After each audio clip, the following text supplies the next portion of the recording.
네, 박홍건 국회의원 들어오고 계십니다.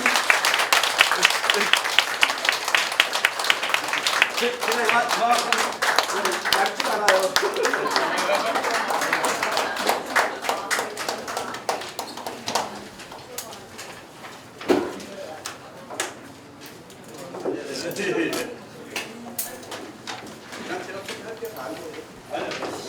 사회자가 좀 우리 의원님을 좀 소개를 드리는 게 좋을 것 같아서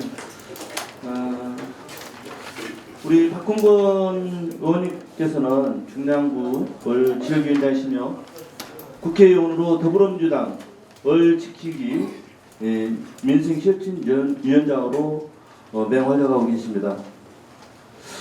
특히 오늘 30년 악습 택시 산학금 제도를 여야 만장일치로 내년 1월 1일부터 폐지하기로 이렇게 합의를 했다고 합니다. 이 부분은 아마 우리 박홍건 의원님이 일궈내신 가장 큰 업적이 아닌가 생각을 합니다. 또한 국가 예산을 심의하고 확정짓는 예산결산특별위원회 위원을 무려 2번이나 하신 능력 있는 우리 동네 국회의원이십니다. 오직 민생, 덕헌 중랑이라는 슬로건으로 중랑의 발전과 주민의 행복을 이끌고 계시는 박홍건 의원님을 소개해드리겠습니다.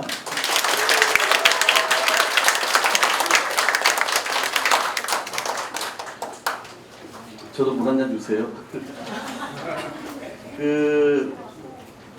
원래는 영상을 제가 좀 미리 좀 틀으라고 했더니 영상을 다른 거 틀었대요. 그래서 근데 오늘 보니까 막 일정이 되게 막 뒤에가 빡빡하더라고요. 그래서 저한테 30분밖에 시간을 안 줘서 그래서 그 앞 영상이 아마 7분, 5분 될 텐데 그건 못 볼 것 같아요. 저는 좀 전에 뜬 게 그건 줄 알았더니 지금 물어보니까 다른 건 아니고요. 이따 제가 좀 말씀드릴 텐데 스웨덴의 엘란데르 당 대표, 3인당 대표 겸 총리가 1940년대 후반부터 60년대 후반까지 20년 동안 스웨덴을 어떻게 끌어왔는지에 대한 영상, 결국 사회적 중재와 조정이 얼마나 중요한지에 대한 영상인데 그걸 이제 딱 열고 제가 얘기 시작하면 딱 좋았는데 오늘 순서가 너무 많이 밀렸으니까 그 영상을 그러면 제가 가감히 그냥 접고 나중에 기회가 되면은 좀 카톡방이나 이런 걸 통해서 공유를 좀 하시면 좋을 것 같고요. 우선 그동안 수고 많으셨어요. 저도 같이 덕분에 공부했습니다. 총 이제 오늘이 6강째인데 지역에서 이런 일을 이제 어찌 보면 처음 해본 겁니다. 과거에 한 번 좀 이렇게 했는데 그때는 이제 우리 당원들 중심으로 조금 적은 규모로 했던 것이고 이번에 이렇게 강사진도 짱짱하게 짜고 또 프로그램도 좀 이렇게 최대한 알차게 운영하려고 했는데 얼마나 마음에 드셨는지 모르겠습니다. 그래서 오늘 저는 사실 시간을 좀 많이 주어지면 제가 다른 데 가서 예를 들어서 민생 문제나 우리 경제 문제나 또 을지로위원회 이야기나 이런 이야기도 많이 하는데 그 다음에 이제 정치하는 사람으로서 자세 이야기도 많이 하고 그러는데 딱 30분 시간이 저한테 주어져서 오히려 그동안 1강부터 5강까지 있었던 이야기들을 저는 좀 이렇게 총정리한다는 의미로 한번 좀 오늘 이야기를 좀 준비를 했습니다. 그래서 거기에 맞춰서 말씀을 좀 드려볼게요. 제가 시간을 적당히 파악하면서 시가 이쪽에 붙어 있어가지고 최대한 맞춰보겠습니다. 이제 결국은 깨어있는 시민들의 공부방이라는 이름으로 정치가 무엇인지에 대해서 여러분들은 그동안 아마 듣고 또 공부하고 배우셨을 겁니다. 정치가 뭐냐? 딱 한마디로 정리할 수 있는 분 있으세요? 정치는 뭐다? 밥이다. 예, 좋은 말입니다. 예, 진짜로. 예. 정치는 밥이다. 정치는 법이기도 하지만 밥이다. 그 말 너무 잘 귀에 들어오네요. 우리 최 위원장님은 예. 정치는 불가능을 가능하게 만드는 예술입니다. 표현이 예술이십니다. 예, 좋습니다. 정치와 관련해서 동서고금에서 여러 가지 그동안 규정이 있었습니다. 그래서 동양에서 공자는 식, 병, 신 얘기를 했죠. 우리가 옛날에 고등학교 때 배웠죠. 기억나시죠? 그래서 공자가 자공 제자한테 얘기를 하죠. 정치가 뭐냐 하니까 배부르게 먹여주는 것, 그 다음에 군사력, 병, 그다음에 국민의 신뢰를 갖는 것이다. 이렇게 얘기를 하지 않습니까? 그러니까 또 물어보죠. 그러면 이쪽에서 포기를 해야 한다면 뭐부터 포기해야 됩니까? 그러니까 뭘 먼저 포기한다 그러죠? 경, 그다음에 식, 경제, 그리고 신을 마지막 지켜야 되는데 왜 신이 마지막입니까? 그러니까 무신분립, 국민으로부터 백성으로부터 신뢰를 잃으면 아무것도 할 수가 없다. 그래서 거기서 무신분립이 나오는 이야기죠. 공자는 그렇게 정치를 규정을 했습니다. 맹자는 항상 항심을 얘기했습니다. 즉 무항산이면 무항심이다. 무슨 얘기죠? 항산, 이것은 소위 배가 불러야 먹을 게 있고 그래야 항심, 이건 뭐 도덕 뭐 이런 거겠죠. 윤리 이런 걸 지킬 수 있다. 배고픈데 거기서 도덕, 배고픈데 거기서 철학, 배고픈데 거기서 윤리를 얘기할 수 없다. 그만큼 산, 민생의 문제, 경제 문제가 대단히 중요한 것이다. 이렇게 얘기를 합니다. 그리고 캐나다의 이제 유명한 데이비드 이스턴 교수 같은 경우는 좀 어려운 용어죠. 이게 이제 현대 와서 정립된 사회학적 의미라고 볼 수 있겠죠. 사회적 가치의 권위적 배분이다. 이게 다 의미가 있는 말이죠. 사회적 가치, 개인적 가치도 아니고 사회적으로 한 사회에 살고 있는 그런 가치, 재화는 한정되어 있는 것이고 그것을 권위를 가지고 분배하는 것이다. 이렇게 정치를 규정합니다. 이건 뭐 달리 이제 저는 이런 부분들을 다 이제 종합해서 이렇게 써봤어요. 사회적 재화의 공평한 배분을 통해서 행복하고 정의로운 공동체를 만드는 게 정치다. 이제 늘 이걸 보시면서 우리 정치가 과연 그렇게 가고 있는지는 여러분들께서 한번 좀 견뎌보시기 바랍니다. 정치의 의미는 사회적 재화를 공평하게 배분해서, 공평하다는 말에는 사람들이 내가 이 사회에서 누구한테 더 파이가 많이 가고 적게 가는 것을 나는 동의해, 인정해, 저건 공정한 거야 라고 인정할 수 있는 것이지 세상에 다 똑같이 나눌 수는 없는 거 아닙니까? 그렇잖아요? 그런 것을 공평하기라고 그러죠. 공평하게 배분하는 것을 통해서 그 사회 구성원들이 행복하고 정의로운 것을 만드는 게 정치다. 이렇게 이제 규정할 수 있을 것 같습니다. 그런데 이제 문제는 이런 정치를 뭐 동서고금 다 이야기를 해왔고 우리도 그런 정치를 지향을 해야 되지 않겠습니까? 그런 상황에서 이제 우리는 지금 어느 시대에 살고 있나, 그리고 그런 정치를 추구하는 데 있어서 그 시대, 이 시대에는 어떤 게 요구되는지를 우리가 먼저 봐야 되지 않겠습니까?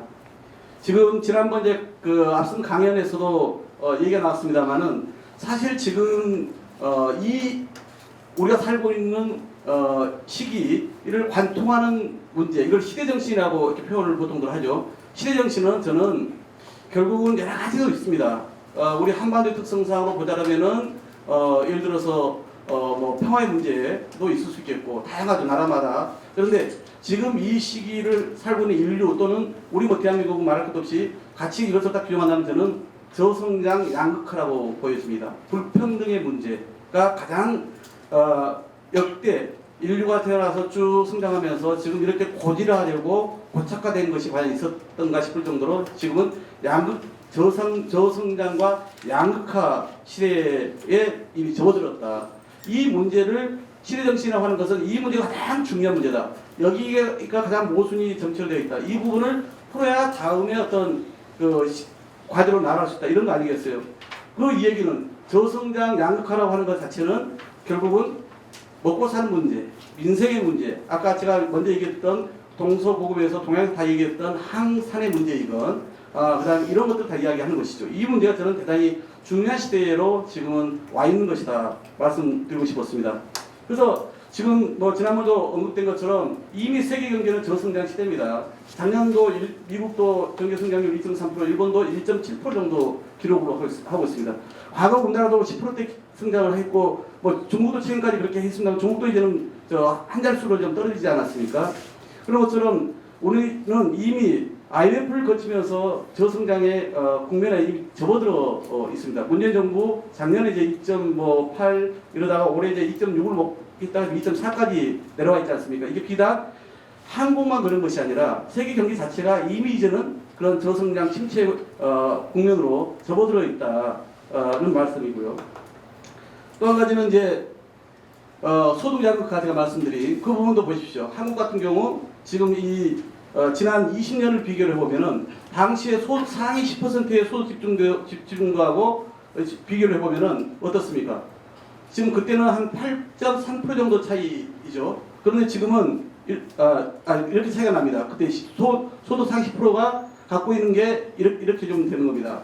96년도에는 35%고 2016년에 43%죠. 그런데 지금 이런 이제 훨씬 더 20년 사이에 이렇게 8%가 더 늘어났다는 것이고요. 상위 1%의 소득 집중도를 보시면은 지금 20년에 7.8%던 게 12.2%로 갈수록 부익부 빈익분 현상이 심화됩니다. 그러니까 대한민국 경제도 이제는 승자 독식의 경제로 완전 그렇게 고착되고 있는 현실을 이걸 통해서 제가 볼 수 있습니다. 그래서 이걸 이제 뭐 표를 좀 제대로 그리다 좀 못한 것 같은데 요즘 수축 사회라고 들어보셨어요? 소위 600년 전 르네상스 시대에 세계를 다 놓고 보더라도요. 그때는 다 인구도 많아지고 그 다음에 경제도 다 성장하고 이런 고성장의 시대가 쭉 지내오다가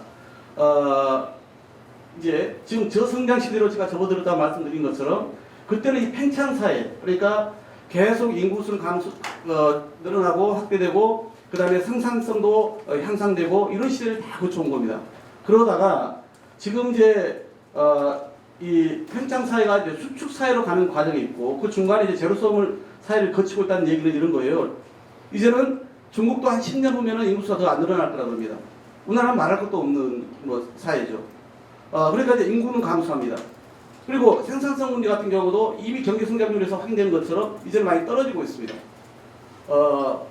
그러니까 지금 우리 당장 자영업 문제라든가 봉제 공장이라든가 이런 이제 과거 그 어떤 산업에 그 능했던 것들이 다들 이제 갈수록 어려지고 있는 것이죠. 유일하게 그나마 남아있는 게 IT를 기반으로 하는 4차 산업혁명입니다. 거기만 지금 새로운 어떤 시장이 열리고 있지. 그러다 보니까 과거에 그런 전통적인 팽창사에 있었던 그런 일자리를 다 감소하고 있는 거 아니겠어요? 이런 지금 큰 전환의 대계곡을 거치고 있습니다. 그래서 지금 그 전에는 파이가 그림이 있나요? 그림이 없구나. 그 전에 그래서 팽창사에는 파이가 있으면은 이 파이가 요만하다는 게 계속 커집니다.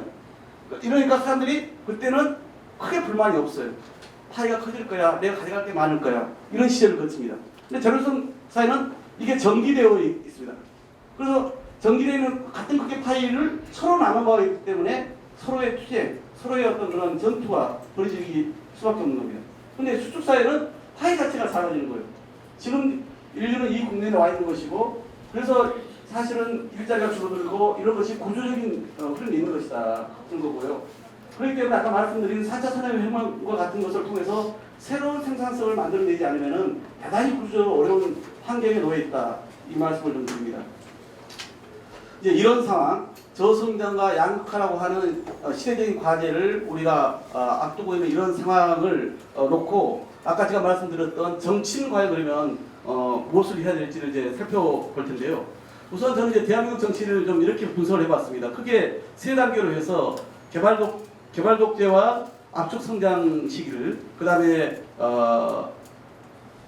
민주주의의 실적 진정기, 혁신적 포용국가, 이 세 단계로 나눠봤는데요. 지금 우리는 이 단계를 거치고 있다라고 이제 보여집니다.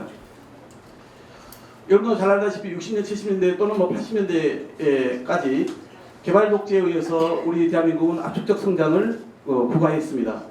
국가가 주도한 개발 독재였죠. 그래서 여러 가지 시장이 팽창되고 우리나라도 신공업국으로서의 어떤 성장에 편승해서 왔습니다.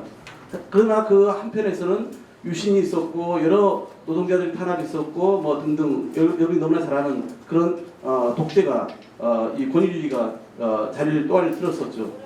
그 과정에서 대기업이 특혜를 받으면서 정경유착을 이뤄냈고 지금 우리 경제의 고질적 문제라고 할 수 있는 수출 주도 중심 또 몇 개 주력 산업 중심의 경제 체질이 그때 만들어진 것입니다. 그리고 2단계는 뭐 1980년부터 2000년대까지 해서 이런 광주 민주항쟁이라든가 6월 민주항쟁이 있었고 수평적 정권 교체가 92년도에 있었고 그 다음에 이제 김대중 노무현 정부가 민주정부가 탄생을 하면서 그동안 고민하지 못했던 국민들이 직접 참여해서 여러 가지 시민사회가 활성화됩니다.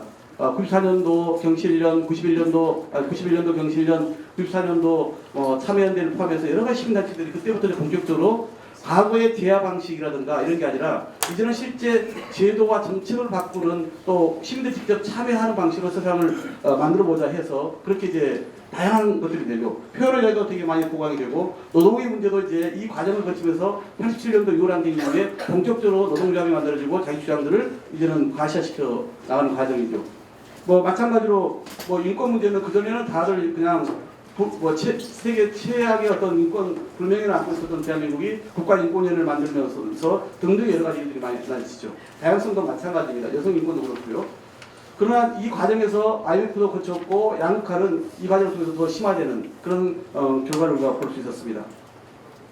지금은 이제 지속 가능한 발전을 위한 혁신적 포용국가를 만들기 위한 과정이다. 저는 이렇게 이제 봤는데요. 이거 크게 보면은 이제 우리 지금 문재인 정부와 민주당이 내걸고 있는 포용과 혁신이라고 하는 그런 두 가지의 핵심 키워드를 통해서 또 우리가 좀 정리할 수 있겠습니다. 사회 통합을 강화하고 사회의 지속적인 그 발전 가능성을 그 안전망을 통해서 만들어내고 그다음에 혁신의 어떤 성과를 키워나가는 이런 일들을 이제 우리가 지금 벌려내고 있다 이렇게 보시면 되겠고요.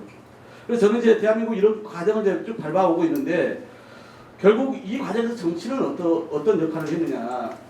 저는 정치는 이런 대한민국이 발전의 과정에서 물론 한편에서는 견인차 역할도 한 부분도 분명히 있습니다. 제야만 또 그런 시민단체만 그런 게 아니라 정치가 또 대한민국의 예를 들어 두 번째 단계에서 세 번째 단계 또는 첫 번째 개발 독재 시대에도 정치가 한 역할은 있었죠.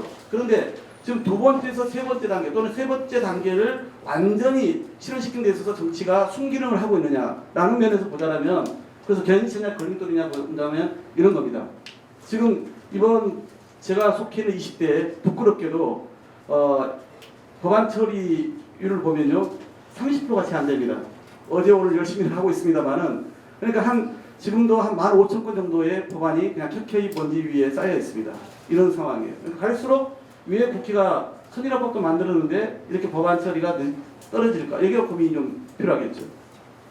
또 한편에서는 그런 일을 해야 될 국회가 일 제대로 하고 있지 않은 것도 있다는 말씀이었고 또 한편에서는 이렇게 갈등을 국회는 오히려 사회적 갈등을 조정하고 중재해야 되는데 오히려 갈등들을 키워나갑니다. 서로 간에. 그러면서 계속 이념적인 어떤 그런 그 갈등을 키우고 국민들을 편가르고 이런 것들이 오히려 국회가 통합하고 그리고 비전을 제시하기는커녕 오히려 그 문제를 일으키는 당사자 역할을 하고 있는 그래서 오히려 대한 정치는 걸림돌로서 오히려 후퇴하는 그런 역할을 하고 있다는 게 우리 국민들의 다수의 평가일 겁니다.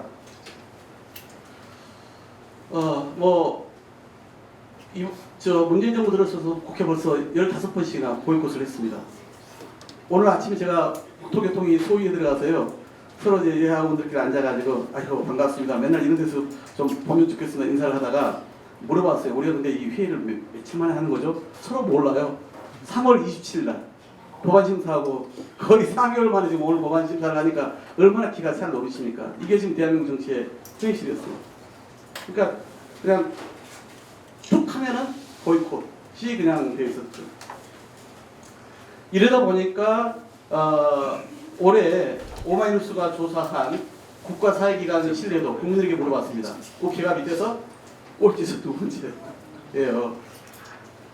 그러니까 참 안타까운 상황이죠.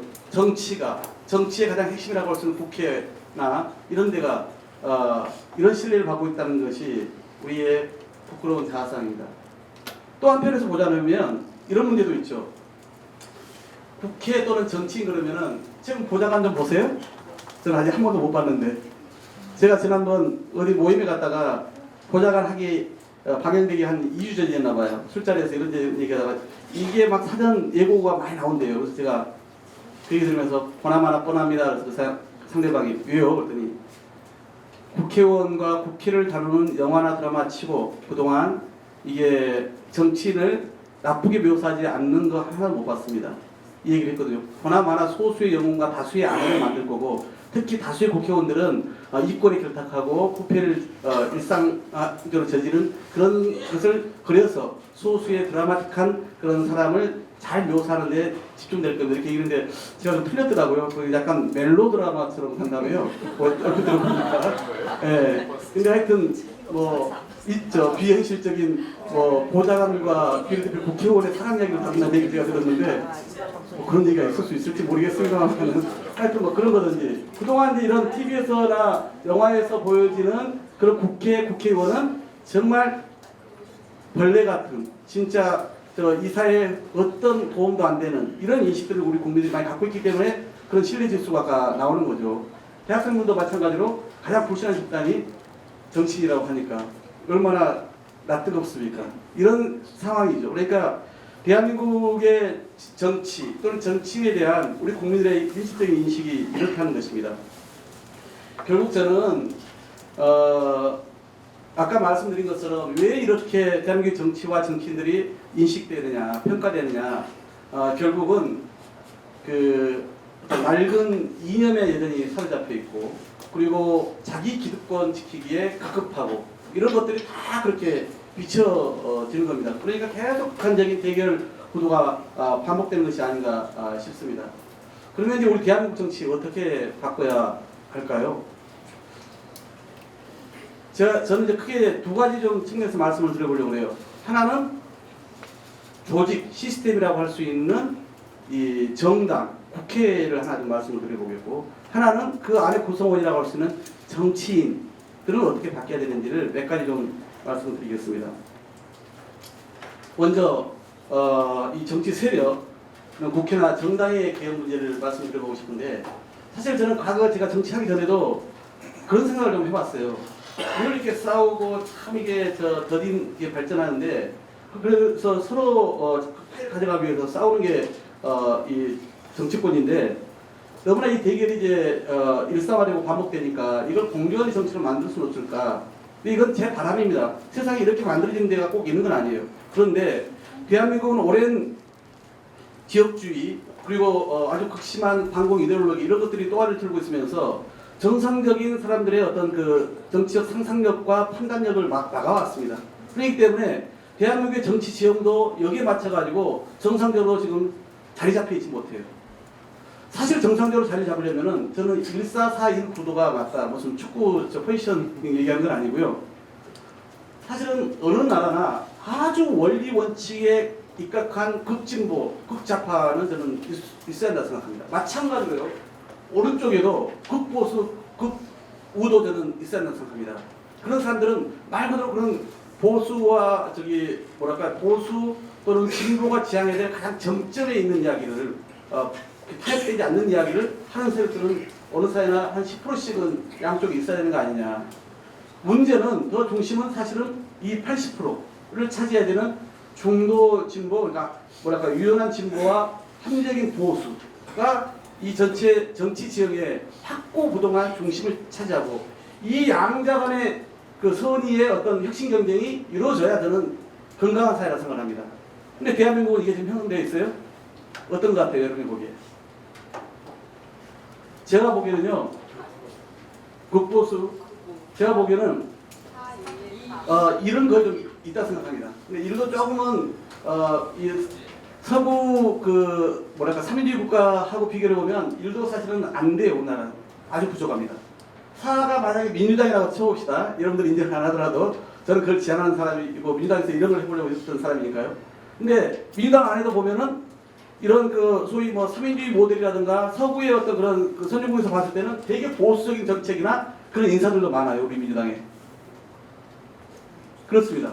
그러니까 정당이라고 하는 거에 사실 이념과 노선을 가지고 뭉쳐야 되는 거잖아요. 이해관계 가지고 내가 당선될 것 같으니까 누구랑 가까우니까 그렇게 들어가서 정치를 하다 보면 어느 중요한 결정적 정치를 할 때 자기가 자기 가치와 소신에 반해야 될지 아니면 그 관계를 따라야 될지 헷갈릴 거 아니에요. 그러니까 정치가 제대로 정립이 안 되는 거거든요. 저는 마찬가지로요. 그러니까 제 얘기는 뭔 얘기냐면 한국 사회는 전반적으로 정치적 이념지형에서 오른쪽으로 가 있다. 민주당마저도 사실은 사회에 다 와 있지 않다는 얘기입니다. 제 얘기는. 그리고 이걸 이제 지금 사가 어디가 돼야 돼요? 사실은 저는 개인적으로는 우리 대한민국의 합리적 보수는 바른미래당 정도가 여기를 차지하는 게 맞습니다. 근데 바른미래당은 지금 1도 안 되죠. 0.5 정도 되어 있고 오히려 지금 뭐 이런 지금 바른 저기 뭐죠 대한애국당 예, 이 천막 불꽃농사원 이런 데가 자기가 일을 하겠다라고 지금 버티고 있잖아요. 그리고 자기가 사까지 먹겠다고 지금 저러고 있는 거 아니에요? 그러니까 대한민국 정치적이 아주 왜곡되어 있습니다. 기형적인 겁니다. 그러니까 우리가 보기에는 이제 물론 제가 언젠가 기회가 되면 진보가 뭐냐 보수가 뭐냐를 가지고 얘기를 해야 됩니다. 진보는 왜 진보가 추구하는 가치는 어떤 것인지 보수가 추구하는 가치는 무엇인지 원래적 의미에서 그걸 사실은 표를 놓고 얘기를 해보면은 아 우리 대한민국이 참 한쪽으로 기울어져 있구나를 느끼실 수 있을 거예요. 근데 오늘은 주제가 거기까지는 안 들어가기 때문에 저는 이렇게 봅니다. 그러니까 결국은 이 얘기는 뭡니까? 이 역을 개편하는 게 중요하다 이거죠. 향후에 민주당은 민주당대로 좀 더 중도 진보적인 자기 지향성을 분명히 하면서 가야 되는 거고요. 그 다음에 이 보수도 재편돼서 좀 더 합리적인 그런 보수가 중심에 들어와서 이런 세력과 함께 선의의 어떤 핵심 경쟁을 할 때 국민들에게는 예측 가능하고 지속 가능한 세상을 만들 수가 있는 거예요. 근데 대한민국은 아직도 가기에 한참 멀었습니다. 예. 그리고 그래서 이제 저는 혹시 반정치란 말 좀 들어보셨어요? 반정치. 정치를 반대한다 이런 얘기가 아니에요. 반정치라고 하는 것은 정치를 폄훼하고 정치를 증오하고 정치를 불신시키려고 하는 그런 행태, 주장을 반정치라고 합니다. 대한민국에 반정치가 있습니까? 없습니까? 누가 그 반정치를 하죠? 박상훈이라고 하는 분이 계세요. 이분이 쓴 책이 있습니다. 거기에 보면 이 반정치에 대한 표현들이 나오는데요. 반정치를 주로 일삼는 세력은 기득권을 갖고 있는 데입니다. 가령 재벌은 현 상태가 좋아요. 지금 있는 법이 좋아요. 지금의 시스템이 좋아요. 그래야 자기 기득권이 유지될 거 아니에요? 그렇기 때문에 정치에 대한 불신, 정치에 대한 혐오를 퍼뜨리는 것을 그래서 국민들이 정치에 관심을 안 갖게 하는 게 자기들의 도움이 돼요, 안 돼요? 도움이 되는 겁니다. 보수 언론 어떨까요? 이미 이 언론 지역에서 이런 시장에서 자기들이 지금 독보적인 어떤 그런 영향력을 갖고 있어요. 그러니까 이 사람들 입장에서도 정치인들에 대한 국민들 관심이 높아지는 게 별로 달갑지 않을 거예요. 그런 거 아니겠어요? 또 반려, 뭐 경찰, 과거 국정원 이런 데도 마찬가지입니다. 자기들이 쥐고 있는 그동안에 힘이 있었는데 이걸 이제 놓게 되잖아요. 국민들이 많이 알게 되고 정치에 참여하게 되고 정치가 정상적으로 작동하는 그런 시스템을 가게 되면 자기가 내려놔야 돼요. 자기 것을. 그래서 이렇게 직접적으로가 아니라 간접적으로 국민의 정치 불신과 증오와 폄훼와 혐오를 키워주는 반정치를 일삼는 기득권 세력이 있는 겁니다. 이런 반정치 세력하고는 사실은 제가 아까 말씀드린 것처럼 그런 세력들이 싸워나가야 되는 거예요. 이런 세력들이 사실은 힘을 합쳐서 그건 결코 우리 국가에 결코 있어서는 안 됩니다. 하면서 그런 걸 극복을 해야 되는데 지금은 거기에 놀아나는 이런 꼴이 되어 있다고 저는 봅니다. 그렇고요. 그 다음에 이제 이 정치 세력의 계획과 관련해서 중요한 게 국회죠. 국회와 관련해서도 결국 중요한 것은 국회는 모든 대한민국에 있는 이해관계가 다 여기 안에 용광로로 들어오는 곳입니다. 여기 안에서 법의 이름으로, 정책의 이름으로, 예산의 이름으로 여기 안에서 다투고 논쟁하고 그래서 그게 법 형태로 나오기도 하고 예산이 많고 적음으로 드러나고 정책의 우선순위로 결정되는 게 저는 국회라고 봅니다. 그러니까 말 그대로 갈등이 다 녹아오는 데가 이 국회여야 되는 것이에요. 근데 지금은 국회가 아까 말씀드린 것처럼 갈등을 녹아내는 게 아니라 갈등을 더 키워요 지금. 계속 자기 지지자들 향해서만 막 계속 세게 얘기를 합니다. 우리 단번 선거 때 우리 지지자만 똘똘 뭉치면 뚫고 나갈 수 있어. 이런 상황이 반복되고 있는 거 아니겠어요? 그러니까 국회가 다시 사회적 갈등을 중재하는 자로서 어떻게 거듭나게 할 거냐. 너무나 중요한 대한민국의 숙제입니다. 또 한편에서 국가 미래 비전, 예를 들어 이런 거 아니겠어요? 아까 제가 팽창 사회부터 수축 사회 그 사이에 제로섬 사회까지 이야기를 했는데 이미 얘기는 됐어요. 정말 그분의 정통한 사람들은 향후 인구수가 어떻게 감소할 것이다. 저출산 사회가 어떻게 올 것이다. 모르지 않습니다. 고용절벽 올 거다 다 알고 있습니다. 그러면 그런 것은 여야의 문제가 아니잖아요. 대한민국 향후 5년, 10년 맞닥뜨릴 현실이기 때문에 이것은 당파를 초월해서 사실은 함께 힘을 모아야 돼요. 제가 아까 못 보여드린 영상, 국민의 집이라든가 모교 대화라든가 스웨덴에서 40년, 50년, 60년대에 해왔던 일들입니다. 그게. 그렇게 해서 서로 노사, 정, 대타협을 이루기도 하고요. 또 여야가 그 대타협을 이루기도 하고요. 그렇게 해서 국가적인 어떤 그런 과제를 뚫어왔거든요. 근데 그런 것들을 정치권이 못해요. 당장 그냥 법안 하나 가지고 싸우고 당장 우리 지역의 예산도 가져가려고 싸우는 게 지금 대한민국 정치의 현실, 국회의 적나라한 모습이거든요.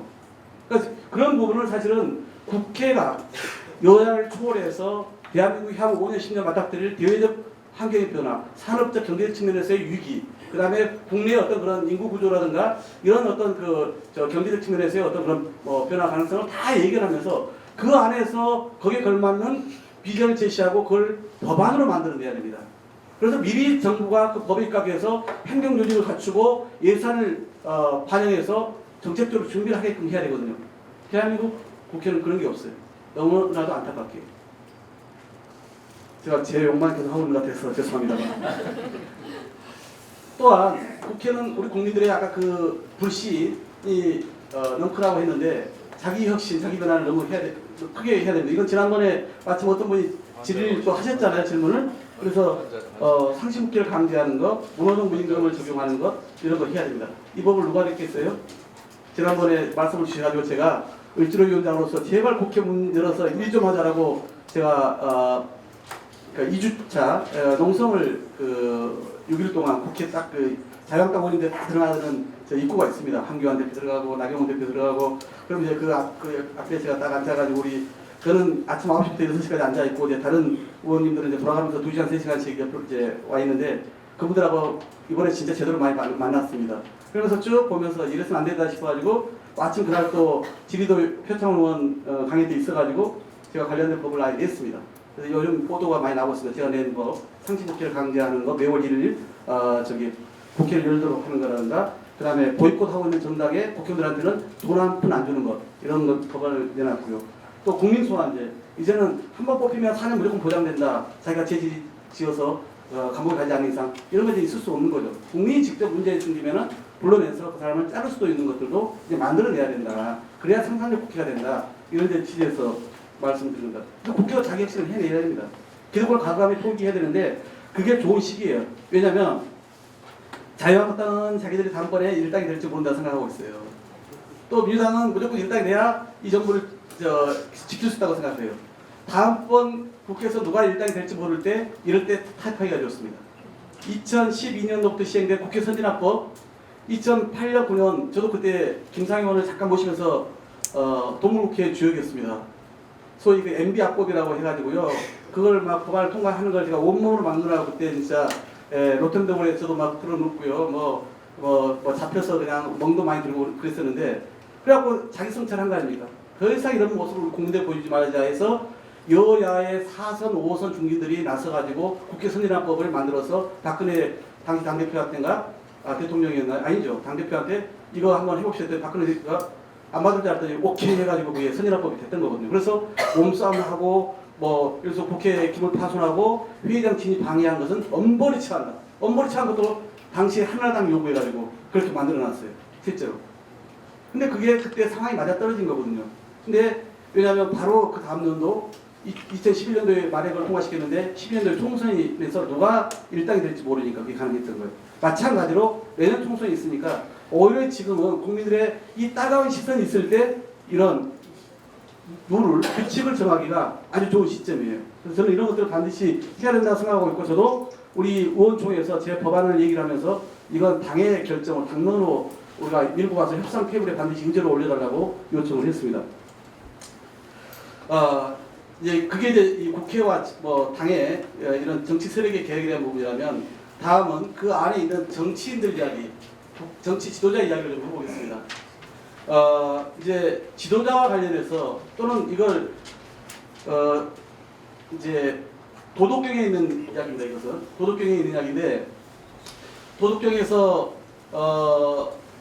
그 네 가지의 다스림이라고 얘기를 하게 됩니다. 꼭 지도자를 얘기하는 것은 아니고요. 이 네 가지 유형이 있다는 것인데 이제 이게 모자가 두려워한다 이런 거 아닙니까? 이거 아니 요건 좀 뭐죠?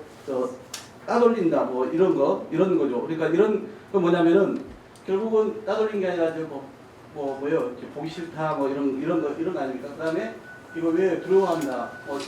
존경한다 이런 뜻이고요. 그러니까 이건 어떻게 이걸 해설하냐면 이렇게 보는 겁니다. 네 가지의 이 다스림의 형태가 있다. 또는 지도자의 형태가 있다. 그런데 이 중에서 최상과 최악을 나눠보자면 이런 겁니다. 이 기차 모지라고 하는 것은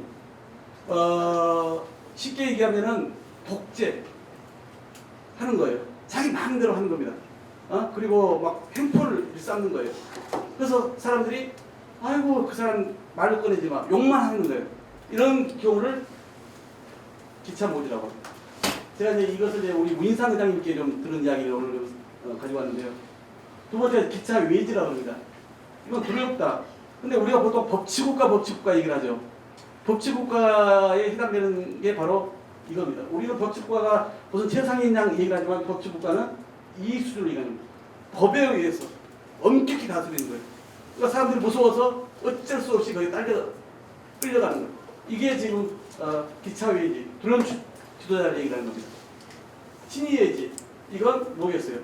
이게 법치라면은 이건 덕치, 예, 덕에 의해서 가리는 거예요. 사람들이 그러니까 존경하는 거예요. 그리고 뭐 그런 거죠. 존경하고 이런 겁니다. 그런데 칭찬하고 이런 건데 가장 최상의 지도자는 뭐냐? 이게 하지유지라고 합니다. 아래하자, 알리자, 뭐 쭉 있잖아요. 이건 뭐냐면 아래 사람들이 이 사람이 있던가 없던가 이런 거예요. 그게 무슨 얘기죠?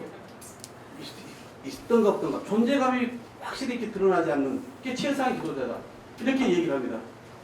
그 얘기는 아까 얘기했던 그런 공포 정치나 아니면 그런 법치나 그런 덕치보다 더 뛰어난 게 최상의 지도자가 이런 거다. 그러니까 누가 어떻게 통치하는지 굳이 내가 알지 않아도 무방한 거예요. 내가 그냥 행복하게 살고 내가 배부르고 내 하고 싶은 대로 하는데 대통령이 누군들, 임금이 누군들, 우리 동네 국회의원이 누군들 상관없다. 그런 수준까지 만들어내는 게 사실은 이 하지유지다. 이렇게 얘기를 합니다. 사실 이건 우리 이상적인 얘기이긴 합니다만은 늘 우리가 고민을 해야 될 때 우리는 여기는커녕 지금 여기로 이건 우리가 많이 거쳐봤죠.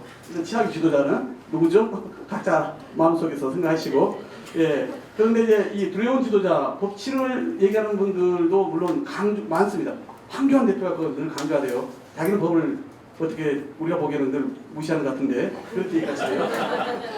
근데 최소한 우리는 이런 이상적인 어떤 그 지도자를 지향을 하되 최소한 이렇게는 돼야겠죠. 그렇지 않습니까? 근데 우리 대한민국의 정치 지도자가 어떠냐는 거죠. 자, 어항입니다.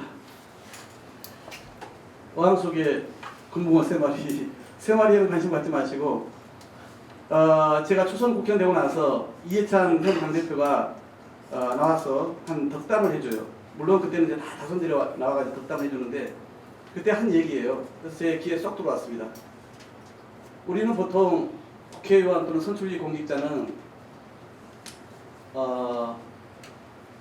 이렇게 살아야 된다 저렇게 산다 얘기를 하는데 그분이 딱 이 어항 속의 물고기 이야기를 했습니다. 이야기는 언제든지 밖에 있는 사람들이 지켜보죠. 어떻게 헤엄치는지 가만히 있는지 뭐 주는 먹이를 먹는지 다 볼 수 있는 거 아닙니까? 공직자라면 사실은 어항 속의 이 물고기와 같이 국민이 시대가 역사가 양심이 자기를 지켜보고 있다는 것을 한시도 놓치면 안 된다는 이야기겠죠. 저는 그렇게 생각합니다. 그렇게 살아야 사실은 버틸 수 있는 곳이 저는 선출직 공직자의 자리라고 봐요. 그런 것을 놓치고 누군가 안 보겠지 하면서 비를 저지르고 부도덕한 행위를 하고 이렇게 했을 때 늘 이제 국민들이 질타를 하지 않습니까? 그래서 저는 여기서 더 나가면 이런 것까지 할 수 있어요. 어항 속의 물고기가 아니라 어항 속의 물고기인데 물고기의 생각까지도 국민이 지켜본다고 하고 자기 언행을 해야 된다. 국회의원 내가 평소에 어떤 생각하고 살지를 남들은 모르겠지 라고 생각을 해서는 안 되고 내 생각만 해도 누군가 다 들여다보고 있다고 처신을 해야 이 시대에 우리 국민들이 바라는 정치인이 되지 않겠냐 이런 생각을 할 때가 많습니다. 국회의원 밀어? 국회의원 밀면 안 되나요? 네. 저분이 누군지 아시죠? 예, 목소리가 아주 크신 분이에요. 저하고 자주 붙기도 하고 이런 분인데 진짜 우리 그 정치인을 바라보는 시각 중에 핵심이 특권의식, 특혜 이런 거 아닙니까? 특자가 많이 들어가죠. 그런 것들이 국민들이 많이 갖고 있는 거예요. 이런 이제 특권 의식, 특권 특혜 이런 것들을 이제 깨뜨려야 되는데 어디 갔더니 누가 그럽니다. 아이고 높은 양반 오셨네요 이렇게 얘기를 해요 저한테도. 그럼 제가 그 이야기 들을 때 저는 되게 불편합니다. 어떤 정치인은 자기가 그래요.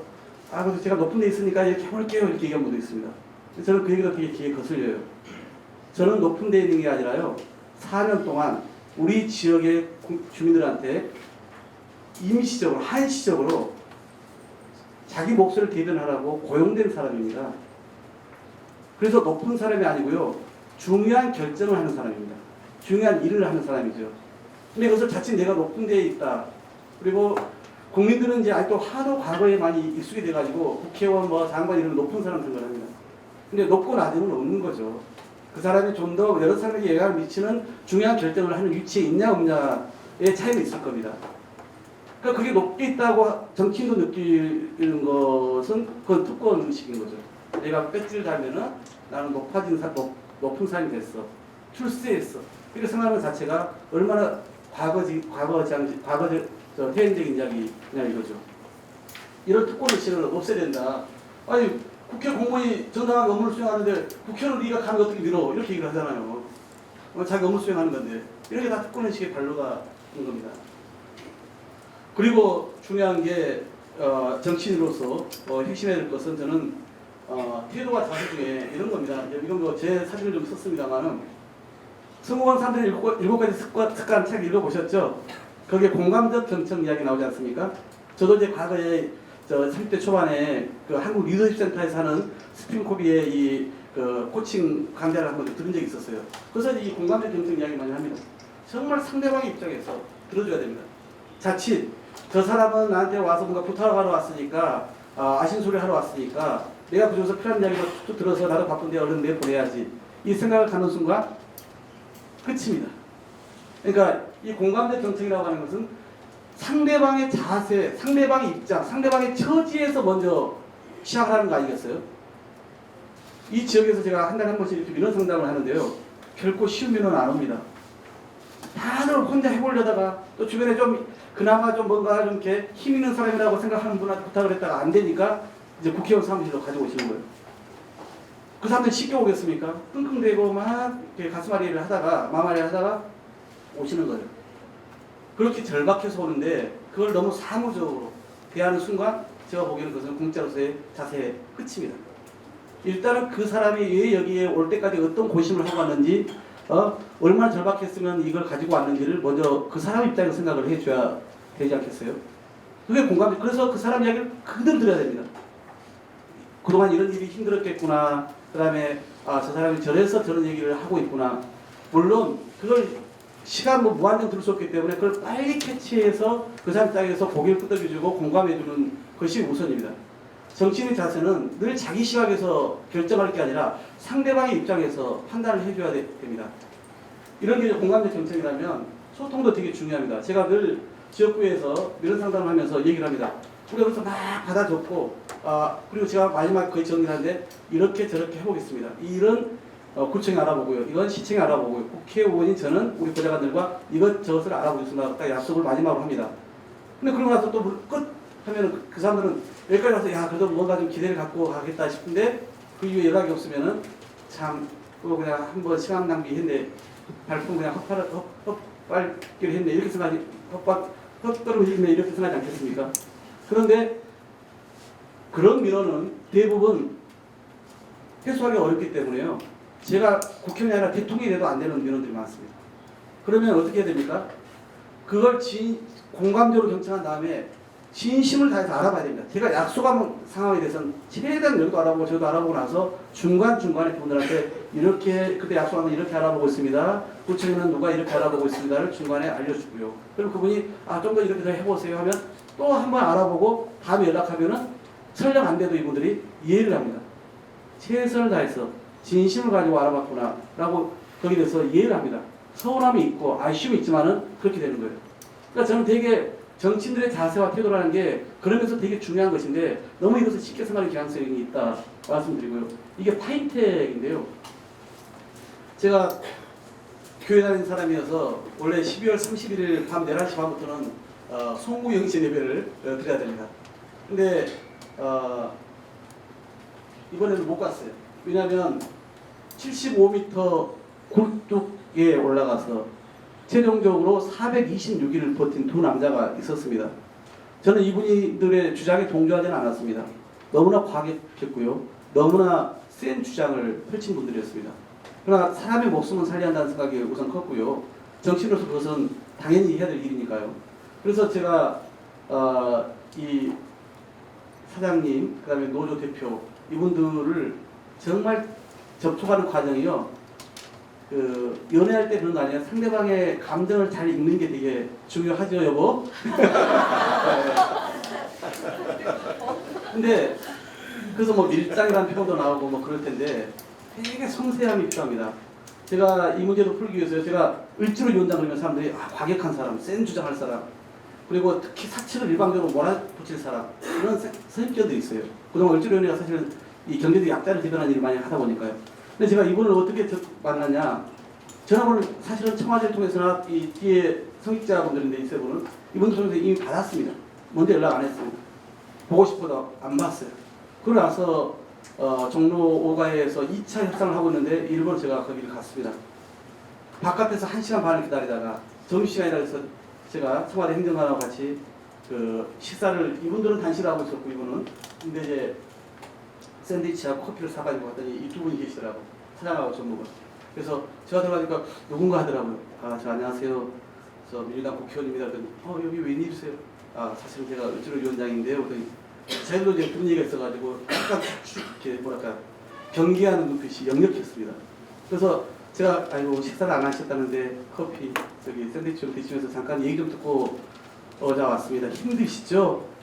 대한민국에서 경제인들이 기업인들이 얼마나 어려운지 저도 여당 하니까 더 많이 알게 됐습니다. 이렇게 이제 그분들 입장에서 이야기를 한참 했습니다. 그러니까 제일 처음에 경계하는 분들이 마음의 문을 조금씩 열면서 이제 막 쏟아내기 시작합니다.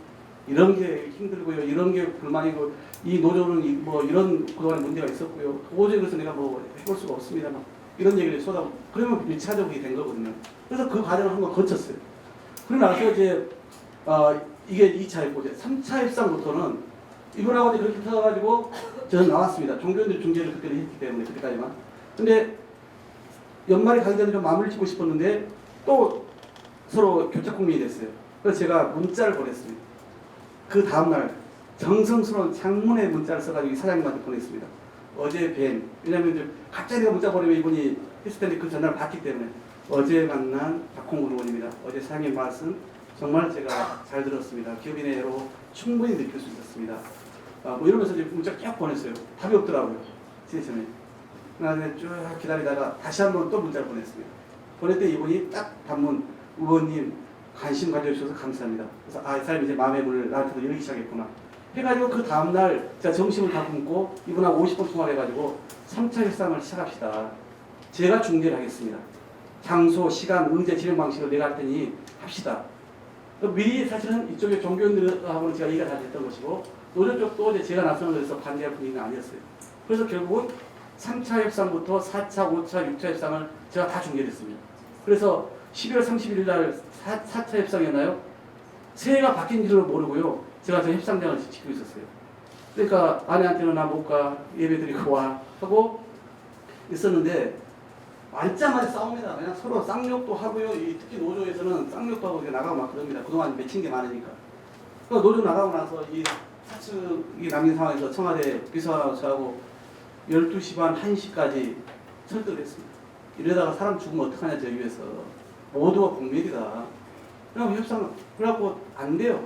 그래갖고 새해가 바뀌고 마지막 1월 11일 날 21시간 제가 다만수 환자고요. 양쪽을 서로 떼어놓고 여기서 안을 가지고 와서 여기다 제안하고 여기서 안을 가지고 온 가지고 여기 설득을 하고 이 과정을 제가 21시간을 밟아서 최종적으로 새벽 7시에 타결해서 7시 반에 합의 발표를 했습니다. 저는 이 과정을 거치면서 정치는 무엇인지를 제 스스로 많이 배웠습니다. 다들 이거 안 된다고 그랬어요. 제가 제일 처음에 2천만 원 갔을 때요. 김세원 자본 이렇게 얘기합니다. 깜짝 놀라서 보통 우리 김세원 사장이 이렇게 해야 되는데 김세원 자본 이렇게 얘기하니까 이분들 너무나 센 분들이구나. 그리고 우리 정치권에 대해서도 너무나 센 얘기를 하는 거예요.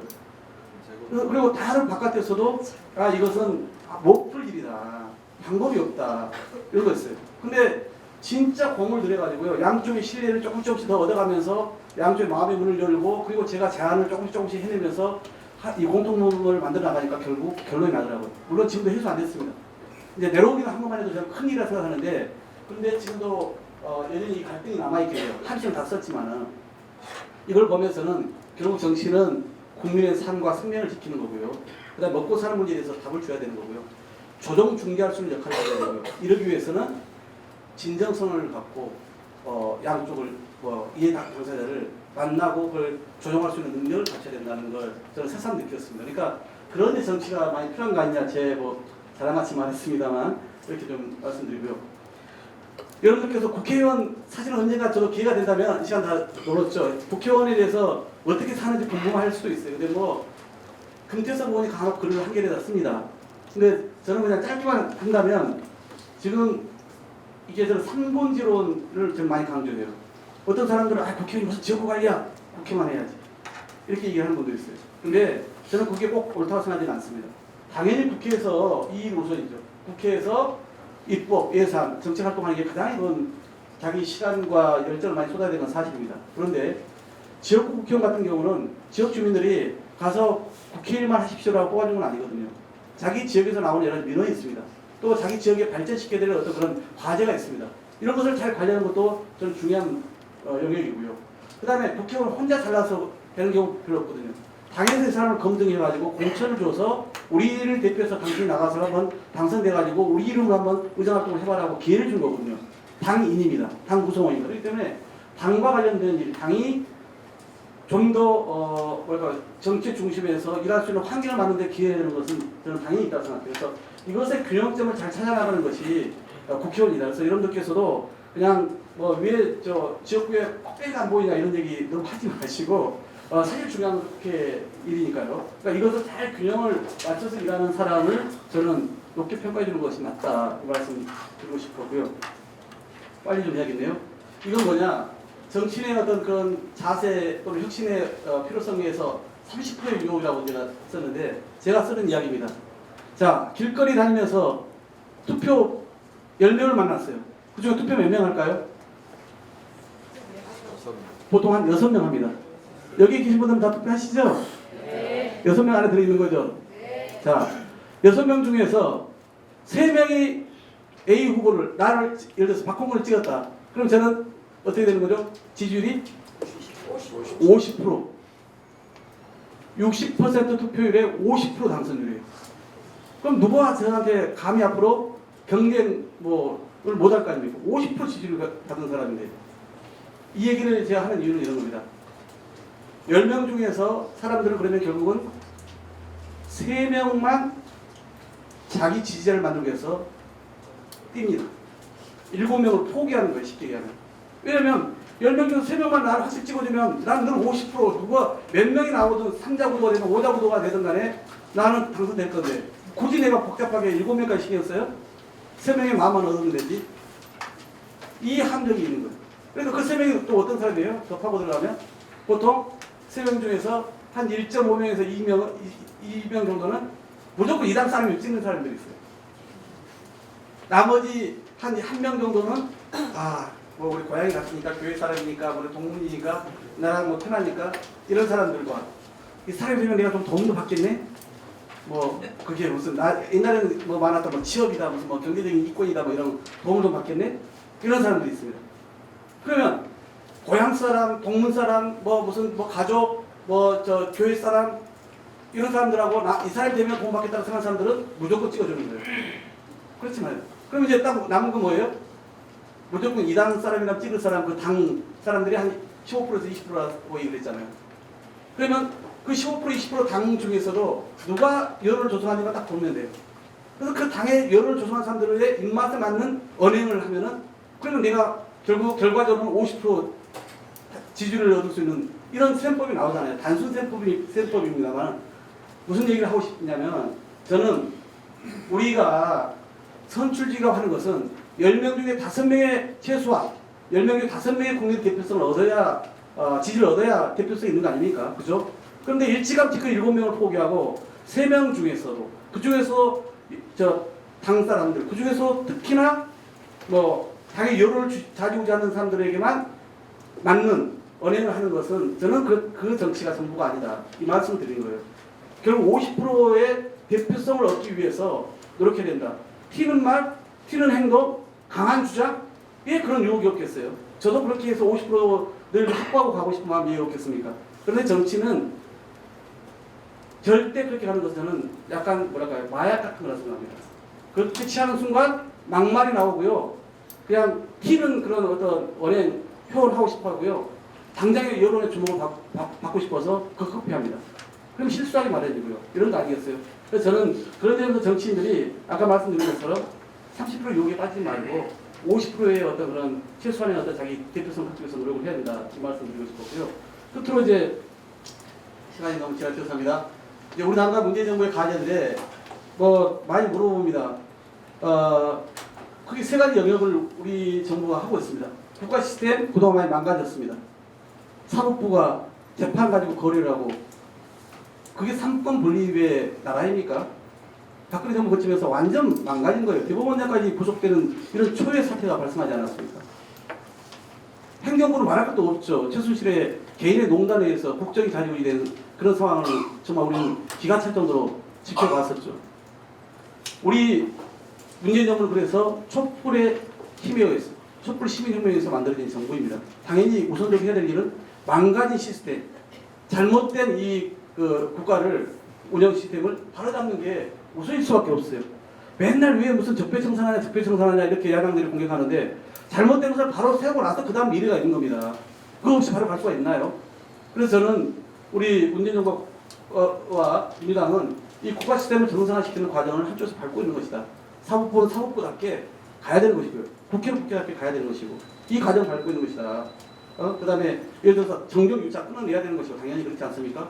경제 주체들 간에도 공정한 경쟁이 일어나게끔 힘 있는 대기업과 재벌이 정치권의 도움을 받아가지고 자기 뜻을 이루는 그런 시스템은 잘못된 것이죠. 시장경제에 반한 것이고. 그러니까 이런 것을 정상화시키는 게 한 가지인 거고요.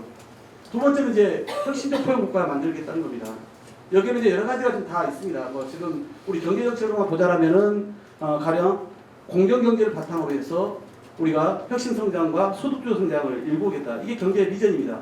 이것만 가지고도 1시간을 해야 될 텐데, 근데 저는 이거 가지고도 지금은 최저임금만 눈에 보이고, 그리고 소득주도 성장이 무슨 만악인 것처럼, 만악의 근원인 것처럼, 이렇게 지금 이제 프레임에 짜여 있어요. 정말 이건 저는 이제 잘못했다 봅니다만은, 하여튼 이 부분이 가장 지금 우리로서는 큰 숙제입니다. 그런 거고요. 한반도 평화는 이번에 판문점에서 한미북 세 정상이 만났습니다만은 저는 늘 얘기합니다. 이것은 덜컹거리고 주춤거려도 궤도 안에서 이탈하는 일은 없고 갈 수밖에 없다. 이미 지점에 들어와 있고요. 그래서 저는 이것은 이제 조만간에 또 신구회담도 있긴 합니다만은 북한의 비핵화 문제와 남북한 개선은 이제는 달리 갈 수 있는 길이 없어요. 서로 간에 그 상황까지 와 있고 정책 이해관계까지 맞아떨어져 있기 때문에 또 더구나 북한과 미국의 지도자의 그런 스타일까지 좀 맞아떨어져서 저는 그렇게 갈 거다 보입니다. 이건 지난번 우리 장관께서 정세현 장관께서 말씀하셨으니까 말씀 안 드려도 되겠고요. 이 부분을 이제 혁신적 포용국가는 경제적인 측면도 있지만 복지의 측면도 있습니다. 저는 우리 복지 지난번에 누가 보여줬죠. 전체 우리 국가 재정 중에서 복지 지출이 이렇게 많은 거 아닙니다. 사실 한참 후순위에 좀 있어요. 근데 그건 다른 말씀 안 드리겠고 짧게 하나만 말씀드리면 저는 이렇게 얘기를 합니다. 아까 제가 고성장 시대에서 저성장 시대로 그다음에 팽창 사회에서 제로섬 사회 그다음에 이제 수축 사회로 가고 있다 얘기를 했는데요. 마찬가지로 경제 문제 관련해서도 다 그게 드러납니다. 왜 어려워졌냐? 첫 번째 세계 경제가 불황이다. 다 지금 침체고 우리나라는 대기업의 수출 주도인데 수출 금액이 안 되고 투자 안 되니까 경기 어려졌다. 두 번째는 그런 거죠. 우리 경제가 아까 말씀드린 것처럼 4차 산업혁명 시기에 맞는 그런 체질로 구조를 바꿔 왔어야 했는데 그러지 못했어요. 특히 지난 10년 정도 동안 콘크리트 사대마다 22조 쏟아부었고요. 지난 창조경제 한다면서 뭐 했는지 모르고 그 세월 허송으로 보냈습니다. 사실. 그러니까 한참 우리가 AI라든가 이런 새로운 산업에 투자하고 미래를 준비해야 될 시기를 놓친 것도 분명히 있는 거예요. 그리고 그런 서비스 문제도 좀 더 키워야 하는데 그것도 못한 것도 물론 있고요. 우리가 야당 때 물론 그런 것을 적절하게 이끌지 못한 우리의 전 책임도 있다고 생각합니다만은 그런 겁니다. 경제 구조화 체질을 제때 못 바꿨어요. 셋째, 자영업자 어려운 것 중에 한 가지는 지금 그 온라인으로 급속하게 소비 생활 패턴이 바뀌었습니다.